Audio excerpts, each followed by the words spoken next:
Meus irmãos, hoje nós vamos falar sobre a vontade humana. E para a gente começar, então, vamos pegar um bebê, né? A criança pequenininha, quando nasce, né? A vontade que ela tem é de comer. Na verdade, é beber, porque ainda não tem dentes para comer, né? Então, precisa do leite, né? A vontade. Se faltar o leite, né? A criança já começa a chorar. Mas não é só o leite. Ela gosta também do carinho, do aconchego, do amor da mãe, incluindo que algumas correntes, né, pediátricas incentivam que coloque o bebê nu sobre o peito da mãe, que estimula ele, né? E ajuda a sentir mais o amor da mãe, a vibração que emana, né? Então, ele precisa do leite, mas precisa também do abstrato, que é o amor, né? E assim, à medida que vai crescendo, ele começa também então a comer, a beber, e aí começa a vir as vontades, né? E a criança, quando começa a correr, andar, caminhar e falar, né? Ela quer descobrir o mundo e quer testar tudo. E aí onde entra os pais, né? Para balizar, para dizer, ó, isso você pode, isso você não pode, né? Tanto que tem que a criança às vezes quando vê, ela bota o dedo no fogo, queima o dedo, daí chora e vê que não pode fazer aquilo. Mas, né, a vontade que vem dentro da pessoa é de fazer de tudo. E assim, o ser humano se torna um adulto, mas ele daí continua dentro dele com vontade de fazer de tudo. Mas ele sabe que se ele fizer todas as coisas que ele quiser, vai dar errado, vai ter problemas. E muitas pessoas têm muita dificuldade com o não, porque daí aquilo que pode, maravilhoso, vai trazer prazer, alegria e a pessoa vai curtir. Agora, aquilo que não pode, vai trazer frustração, vai trazer indignação e às vezes até raiva. E algumas pessoas, né, têm muita dificuldade de aceitar esses limites naturais que a vida tem. Mas dentro da vida que a gente vive hoje, a gente sabe que existe uma ordem funcional, existe uma organização. Então, se você está andando no trânsito, né, vai ter o sinal vermelho, você tem que parar, mesmo que a tua vontade, você está com pressa, a tua vontade é passar, mas vai ter que parar. Alguns fazem a sua vontade, passam e batem, se destroem tudo, outros até morrem. Então, não adianta, se fizer à vontade, nesse sentido vai dar errado. Então as pessoas entendem, né? O sinal ficou vermelho, parou. O sinal ficou verde, agora é teu direito de passar. Então, dentro da vida, daí o ser humano também tem os seus horários, né? Ele trabalha, porque se não trabalhar, vai ser mais difícil de viver, tem que trabalhar. Aí, de repente, você acorda de manhã, tocou o despertador, o galo cantou, e você está lá, louco de sono, com a vontade de ficar na cama. Mas se você ficar na cama, vai chegar atrasado no emprego, ou então, né, nem vai, e aí o que vai acontecer? O patrão vai te despedir, né? O cara começar a faltar, chegar atrasado. Então não adianta, ele não vai poder fazer a vontade dele, vai ter que levantar e ir lá porque é necessário. Então, essas coisas, né, o ser humano fica brigando contra elas, né? O trabalho Já vi gente dizer, se eu pegar quem inventou o trabalho. Pois bem, quem inventou o trabalho foi Deus. Deus criou todo esse plano desse jeito, aonde existem as coisas num estado bruto. Nós temos que transformá-las. Poucas coisas estão prontas na natureza, basicamente as frutas, né? O resto nós temos todos que processá-las para daí virar um alimento saudável para a gente poder comer. Então, tudo dá trabalho. E a vontade da gente era ficar só de boa, né? Ficar lá, né? Tem gente... O ser humano é impressionante, né? Tem gosto para tudo, né? Tem uns que querem ficar só de boa, de preferência, né? Numa piscina, num corguinho, enfim, onde ele puder, né? Curtindo a vida, deitado numa rede. E de preferência, né? Traz para mim aquilo lá. Estou precisando de tal coisa. Que alguém sirva, né? Essa é uma vontade e muitos, né, a principal vontade, eu acho que o ser humano tem é de ficar rico. O cara quer ficar rico. Aí se eu for rico, eu vou deitar nas cordas, né, e os outros vão fazer tudo para mim. Está equivocado. Quanto mais rico, mais vai ter que trabalhar para cuidar do que tem, senão vai perder tudo, os outros ainda querem tomar de você. Então, a gente tem que entender que nós temos uma condição. Cada um tem uma condição. E uns têm um alcance maior, outros têm um alcance menor. E a gente tem que entender qual é o nosso alcance. A gente tem que sonhar, sim, mas temos que sonhar com base em alguma realidade que a gente possa realizar. Não adianta ficar sonhando fantasias, né? Eu fico ali, por exemplo, a pessoa, eu quero ter uma Mercedes, mas o salário dele dá para comprar só um Palio. Não tem jeito. Então não adianta ele ficar desejando ter uma Mercedes, um carrão maior, porque ele não vai poder nem sustentar. Então, assim, daí não adianta também ficar olhando com inveja para o outro que tem, porque aquela é a condição do outro. Aquilo é do outro. Então, a condição de cada um é diferente da do outro.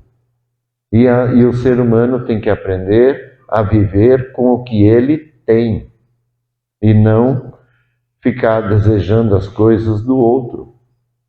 Assim é para tudo, né? Todas as coisas, incluindo as pessoas, né? Às vezes a pessoa quer a do outro também. Então, o ser humano tem essa dificuldade de se sentir satisfeito. Nada satisfaz, sempre quer mais, quer mais. À medida que ele consegue, ele quer mais, né? E tem gente que consegue mais e fica cada vez mais infeliz e mais ruim como ser humano.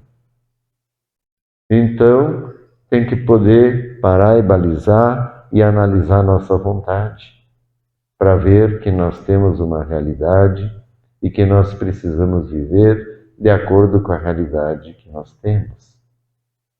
E entender esses limites da vida que são além de nós, porque nós somos um coletivo. Nós não vivemos sozinhos, graças a Deus, porque sozinho nós não ia ter as coisas. Assim os outros fazem para nós, a gente compra deles, a gente faz outra coisa para ganhar dinheiro e assim vai. Então, precisamos uns dos outros para ter tudo que a gente tem. E precisamos valorizar aquilo que o outro faz. Não achar, está muito caro, assim, muito caro. Às vezes até está, mas às vezes está justo. Então, a gente tem que entender o sacrifício, o trabalho do outro para ter aquele produto. Então, o ser humano, para ele ser justo, ele precisa reconhecer cada coisa, reconhecer cada pessoa, o seu valor. Saber que a pessoa fez o seu esforço que a pessoa honesta, eu estou falando de pessoas honestas, né, que fazem o seu esforço para conseguirem as coisas. Agora, quanto aos ilícitos, os fora da lei, ou aqueles que enriquecem manipulando as coisas dentro de uma licitude, mas é ilícito, esses aí, então, já estão muito fora, não são de Deus.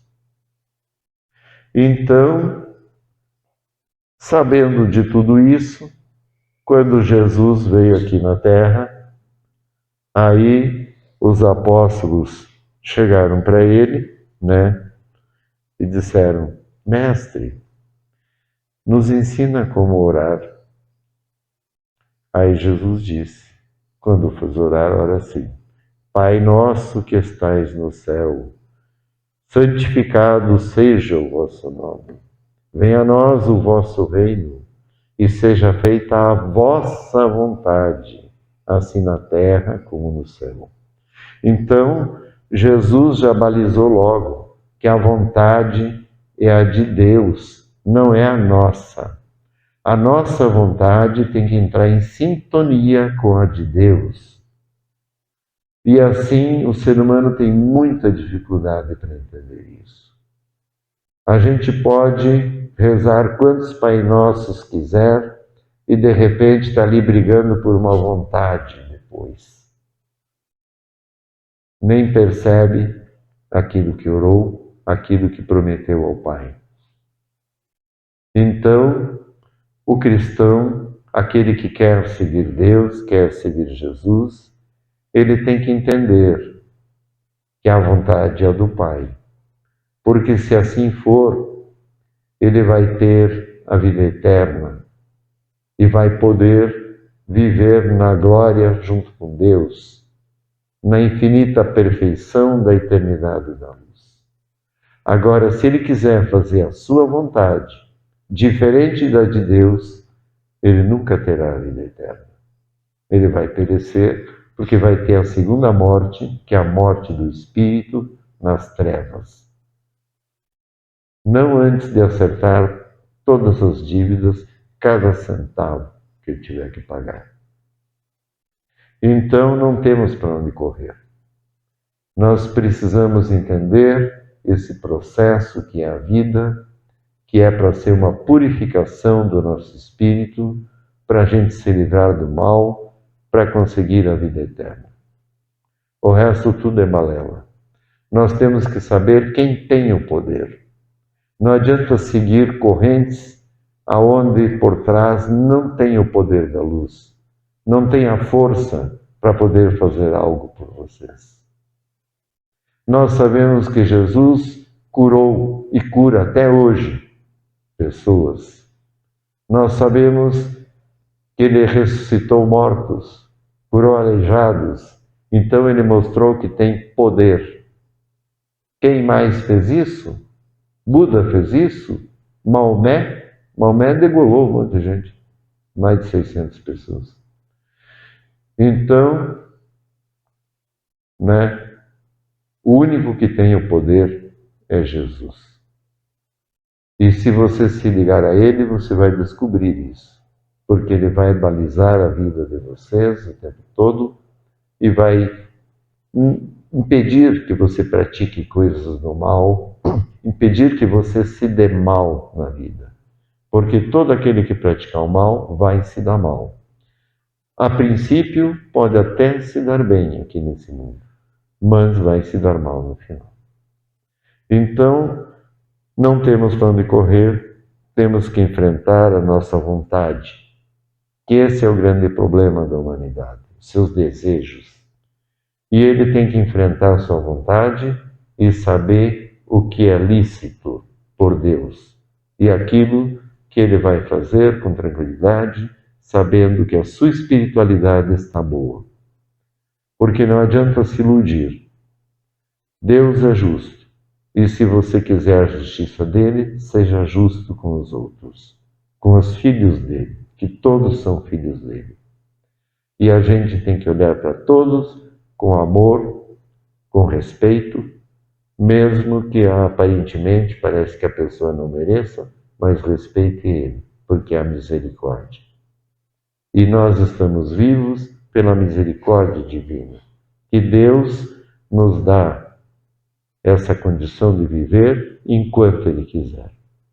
A hora que for, que Ele entendeu que você cumpriu o teu processo, Ele vai te recolher. E todos vão prestar contas. Ah, mas eu não acredito. Vai prestar conta igual. Não importa o que cada um acredita, importa como é que funciona. Tem um jeito que funciona e você não tem como burlar esse jeito. Pode ter certeza. Então, por isso, meus irmãos, vamos entender que a vontade que nós temos que seguir é a vontade de Deus, não é a vontade humana. Se nós fizermos a vontade humana, vamos perder a salvação. Amém.